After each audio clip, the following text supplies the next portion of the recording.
Hello and welcome to our presentation on the assessments of the engineering team of the Oscar Food, Energy and Water Nexus Summer Project. Here we have made attempts to draw a picture of the existing engineering problems in the county of Culpeper in Northern Virginia. To do that, we have investigated a few parameters mentioned in this slide. So precipitation is an important hydroclimatic parameter. The precipitation patterns can be very useful for agricultural usage, flooding, and drought forecasting. For this study, monthly precipitation data was used to generate the standardized precipitation index values. This index table gives you an idea of the dryness and wetness of a certain time period. This is the SPI scenario over the past 40 years in the region of Culpeper. You should pay attention to the topmost and bottommost dots, which represent extreme wet and dry months, respectively. The chart shows that although we have not seen many extreme events in the recent past, they are not very uncommon in Culpeper.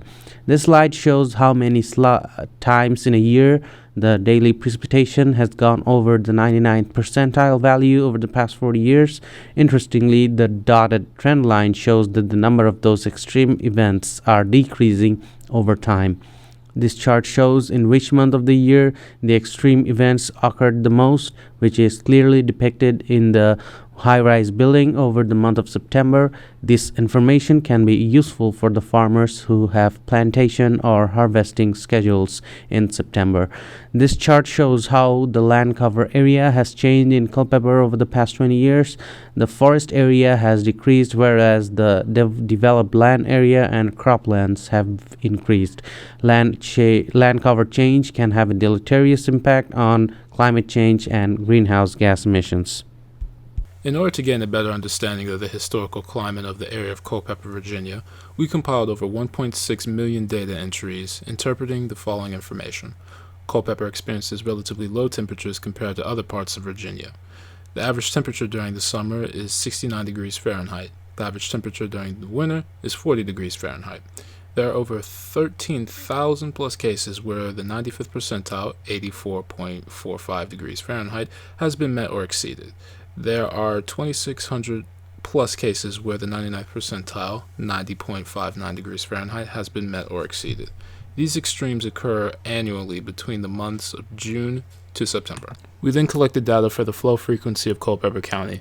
The historical data compiled for the flow frequency was charted for the probability of the various flow frequencies.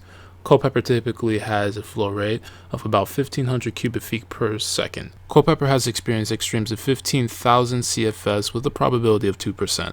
For potential flooding solutions, we create a natural flood management plan to help with reducing and managing flooding for extreme events. This plan incorporates the use of temporary flood barriers, tree barriers, and ditch barriers. We suggest that modular flood barriers be placed along Virginia State Route 615 in Rapidan, Culpeper County. We suggest that these flood barriers be placed along the highway and the Rapidan River in order to minimize potential flood damage to residents and infrastructure. These barriers should be deployed prior to the start of hurricane season. The town of Rapidan experiences flooding on occasion. This chart shows the overall stream flow in cubic feet per second of the Rapidan River during these floods. This stream flow data is a way of showing the severity of the flood. The overall level of flooding was decreasing, with a recent spike to another large flood. This is the most recent data from the annual water quality report done by the city of Culpeper. Here you can see the contaminants along the x-axis along with the units used for those measurements.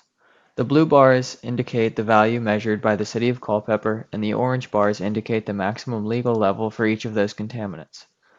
Of the contaminants detected and measured here, the city was far under the legal maximum limits on all the shown contaminants. Next, we will look at a well used by a community near the town of Rapidan, Virginia. Here you can see a similar graph looking at a yearly water quality measurements of a well operated by Aqua America near Rapidan, Virginia.